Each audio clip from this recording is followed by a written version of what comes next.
시청자 여러분 안녕하십니까? BTV 대구 뉴스입니다. 첫 소식입니다. 올해는 광복 80주년을 맞는 해입니다. 대구는 나라를 되찾겠다는 염원이 가장 뜨거웠던 독립운동의 성지인데요. 대구 곳곳의 골목과 건물, 그 안에는 나라를 되찾으려 했던 독립지사들의 치열했던 흔적들이 여전히 남아 있습니다. 대구가 품은 독립의 기억들을 김민재 기자가 들여다봤습니다. 붉은 벽돌로 이뤄진 고풍스러운 건물. 조선의 빛이 되어라라는 뜻의 대구 조양회관입니다.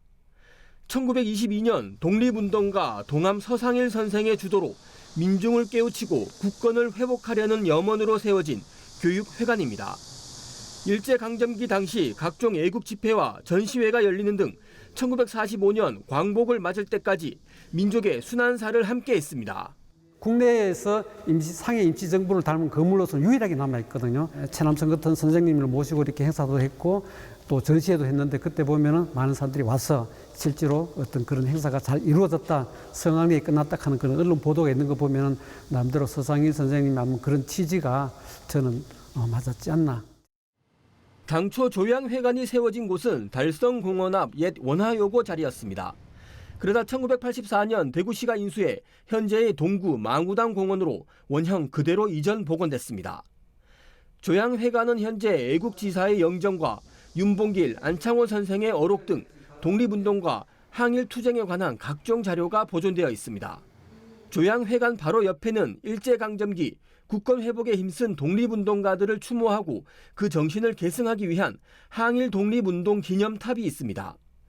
탑 높이는 45m, 1945년 광복을 의미하며 일본을 향한 준엄한 경고라는 의미를 담아 탑의 방향은 동쪽으로 향하고 있습니다.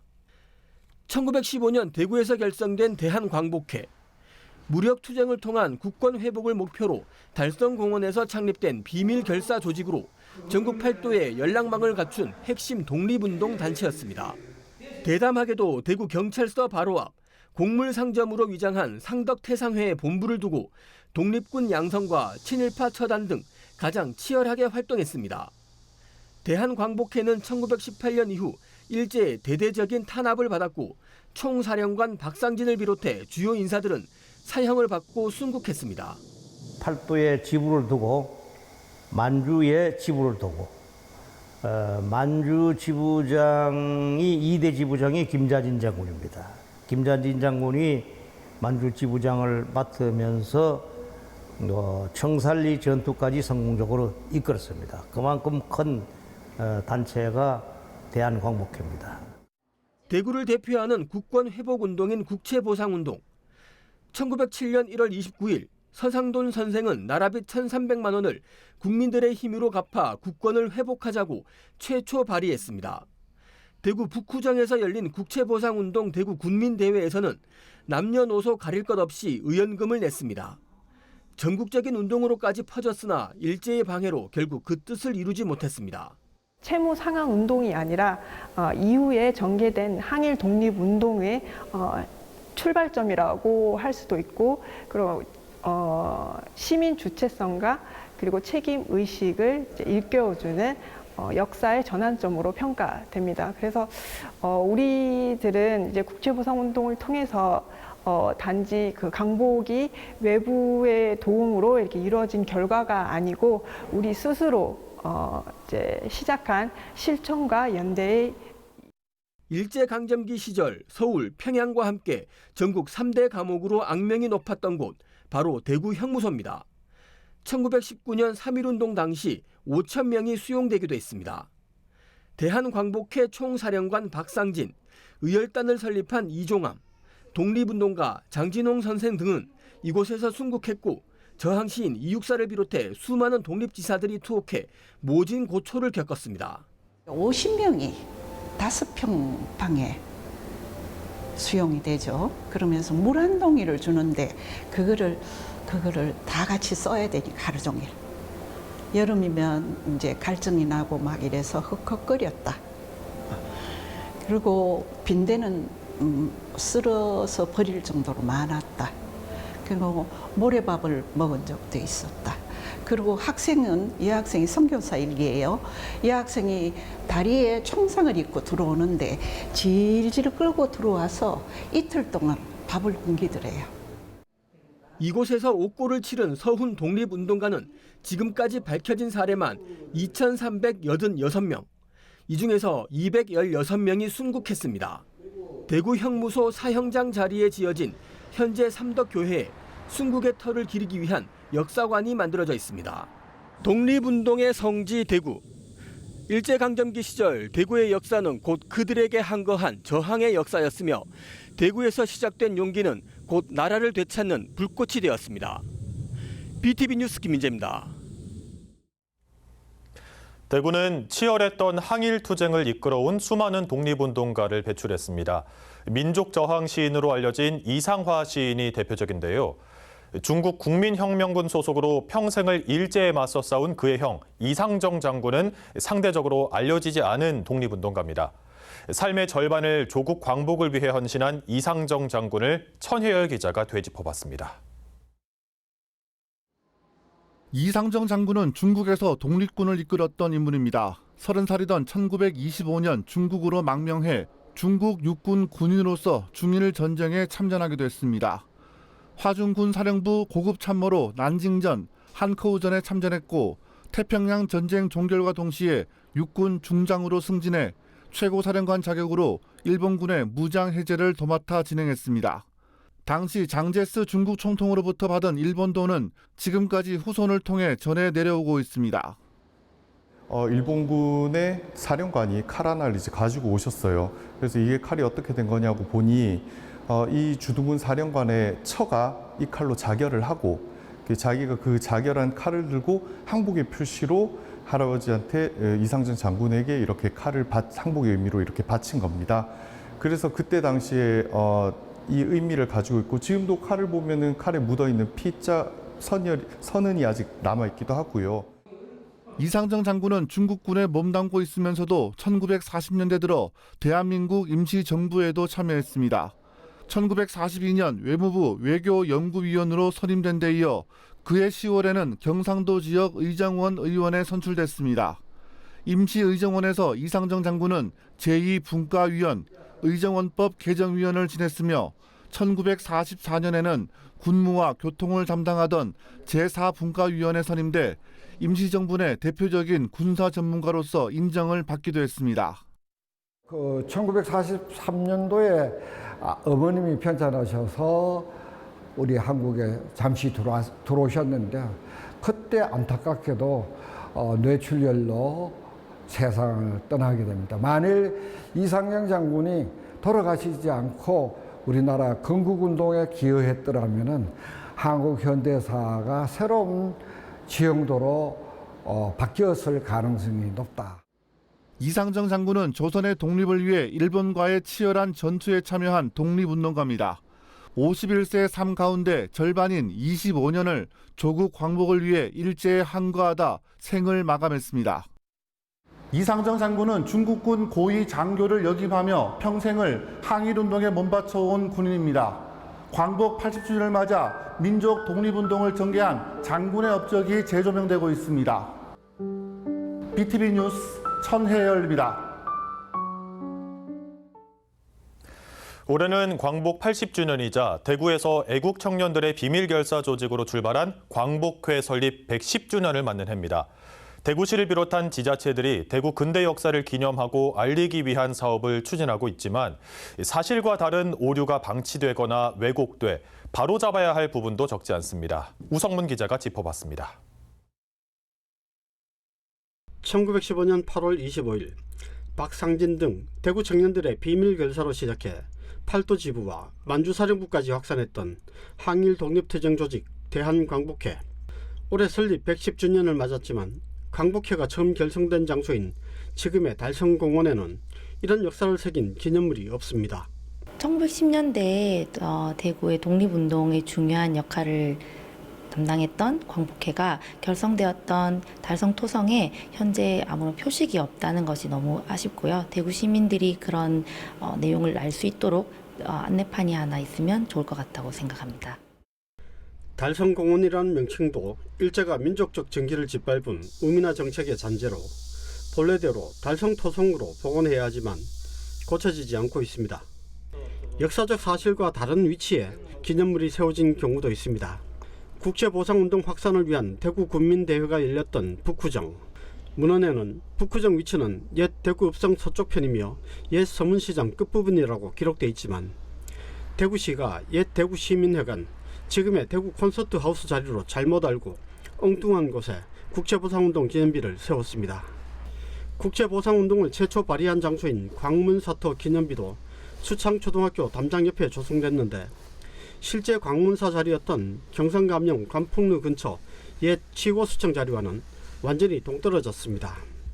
치고수청이 있었던 지금의 국제보상로 어느 식당 앞 길바닥에 광문사 자리라고 새겨둔 작은 동판 하나 있지만 자세히 보지 않으면 눈길도 끌지 못합니다. 국제보상의원금 수납과 보관 장소였던 수창사는 현재의 서문로 2가 한 빌라 자리에 있었는데 수창사 자리임을 알리는 표지도 없고 덩달아 시민들의 관심에도 멀어져 있습니다.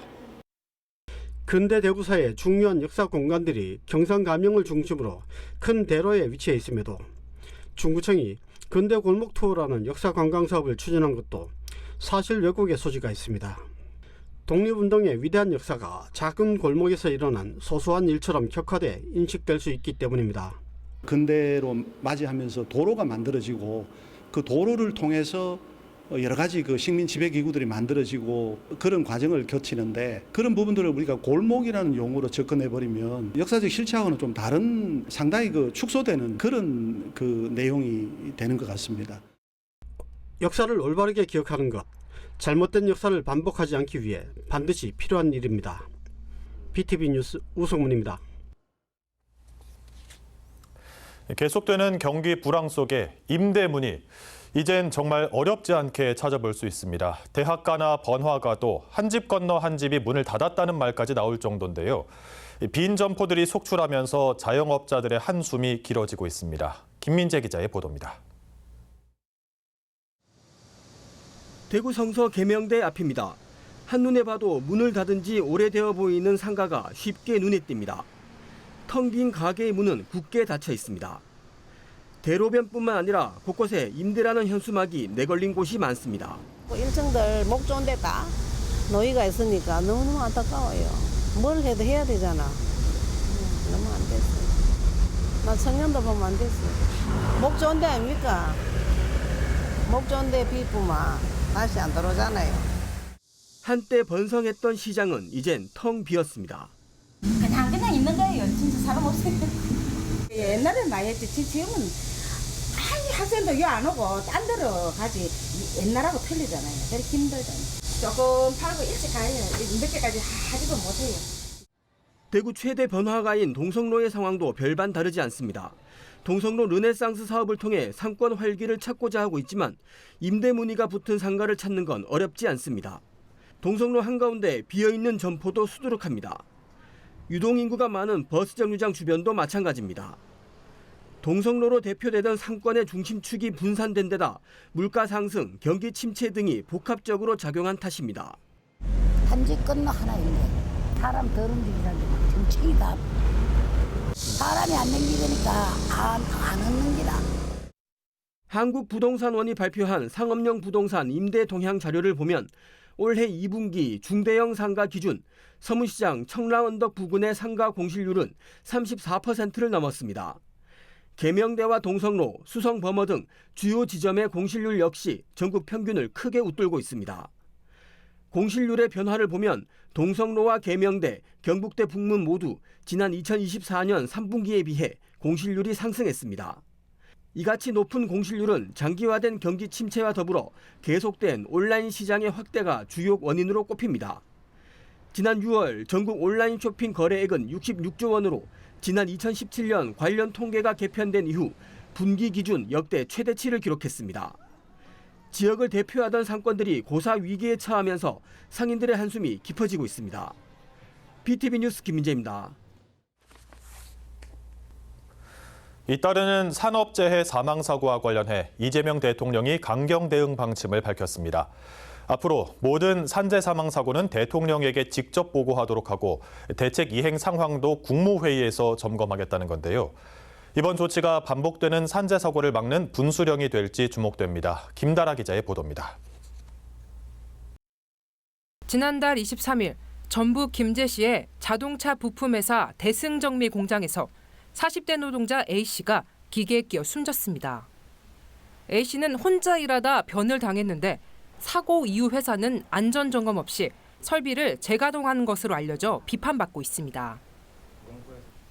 일을 하다가 현장에서 다쳤을 때는 다친 이유를 파악하고 동일한 사고가 발생하지 않도록 조치한 이후에 이제 라인을 가동해야 하는데 그런 게 아니라 이제 재해자는 병원 보내고 병원 보내는 동안 비어 있는 그 공정은 이제 다른 사람들 투입한 이런. 금속노조에 따르면 지난 2월부터 이 회사 공장에서 사망, 신체 절단, 화상 등 안전사고 20여 건이 잇따랐습니다. 노조는 지난 8일 전북을 방문한 김영훈 고용노동부 장관에게 특별 근로감독을 촉구하는 서한을 전달하기도 했습니다. 알겠습니다.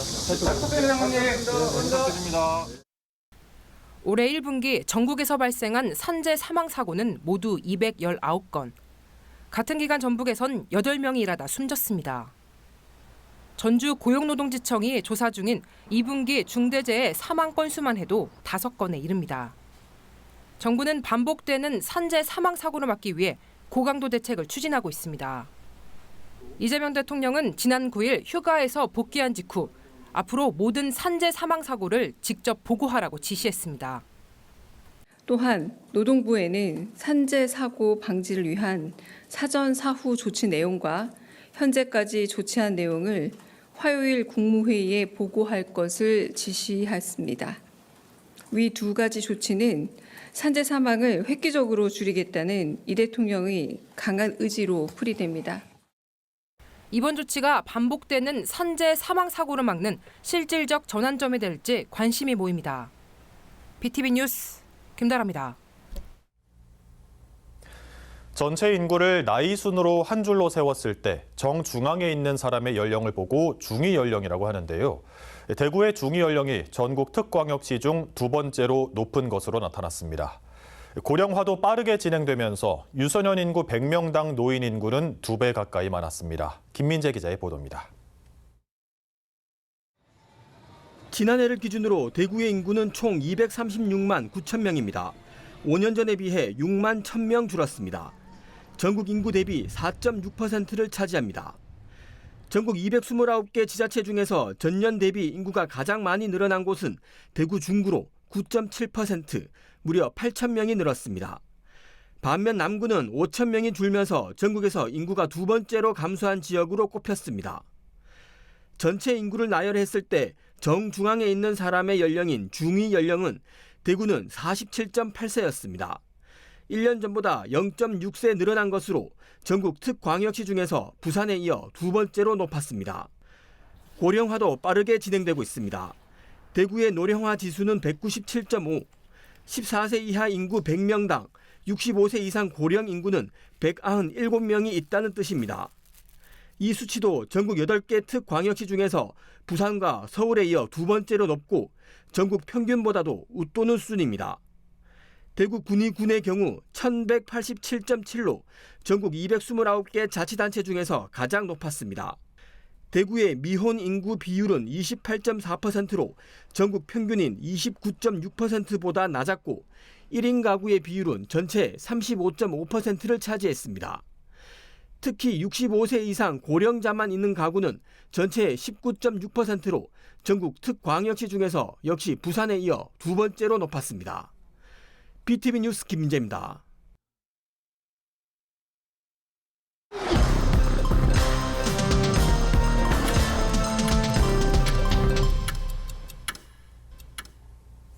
신평리시장 환경개선공사가 마무리됐습니다. 이번 공사를 통해 주차장 무인정산 자동화 시스템이 구축돼 시장을 찾는 이용객들의 불편을 덜게 됐습니다. 또 아케이드는 밝고 화려한 색감으로 칠해 시장 전체가 한층 활기찬 공간으로 거듭났습니다. 신평리시장은 1980년대 조성된 전통시장으로 이번 환경 개선을 통해 활력을 회복하는 계기가 될 것으로 기대를 모으고 있습니다. 남구 대덕문화전당이 개최하는 2025 남구 청년예술제에 참가할 9개 팀이 최종 선정됐습니다. 올해 공연팀은 스트릿 댄스, 국악 오케스트라, 미니 뮤지컬, 클래식 민 전통 국악, 인디밴드 등 다양한 장르의 예술인으로 구성됐습니다. 2025 남구 청년예술제는 다음 달 16일부터 20일까지 대구 음악창작소에서 열리는 프린지 페스타에 이어 25일과 26일 이틀간 대덕문화전당 드림홀에서 메인 프로그램이 열릴 예정입니다. 세계적인 로봇 스포츠 대회인 피라 로보 월드컵 앤 서밋 2025와 2025 국제 로봇 올림피아드 한국 대회 본선이 15일까지 대구 엑스코에서 열립니다. 피라 로보 월드컵 앤 서밋에는 세계 17개국 900여 명의 로봇 유망주들이 이족 보행 자율 로봇 스포츠 리그 등 4개 리그 46개 종목에 참여해 경쟁을 펼칩니다. 이와 함께 국내외 로봇 연구자와 학생 250여 명이 참여하는 서밋에서는 로봇 AI 관련 정책 제안과 국제 기술 표준 논의가 이루어집니다. 2025 국제 로봇 올림피아드 한국 대회 본선에는 전국 초중고 학생 766개 팀 1,300여 명이 참가해 AI 자율주행, 로봇 애슬레틱스 등 10개 종목 29개 부문에서 갈고 닦은 실력을 겨룹니다.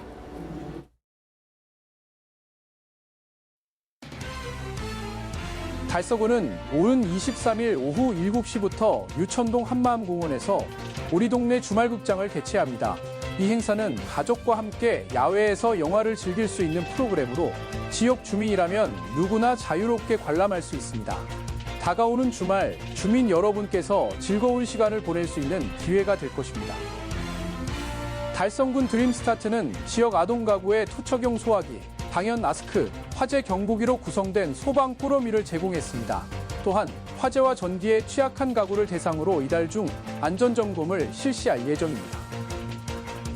대구 서동유치원이 국제 바칼로레아 본부로부터 IB 초등 프로그램인 PYP 후보학교로 승인받았습니다. 이는 유아 중심의 탐구 기반 학습을 통해 아이들의 자기주도적 학습 능력을 인정받은 결과입니다. 서동유치원은 이를 계기로 더욱 다양한 교육 기회를 제공할 것으로 기대됩니다. 대구 시민안전 테마파크는 소방기록 전시관 운영을 시작했습니다. 이 전시관에서는 대구 소방의 역사와 함께 과거 소방활동 사진, 실제 화재 현장에서 사용됐던 방화복과 헬멧 등이 전시돼 있습니다. 방문객들은 소방의 발전 과정을 체험할 수 있는 기회를 제공받습니다. 이상 간추린 소식입니다. BTV 뉴스는 뉴스 홈페이지에서도 바로 시청하실 수 있습니다. 시청자 여러분의 많은 관심 바랍니다. 이상으로 뉴스를 마칩니다. 함께해 주신 여러분 감사합니다.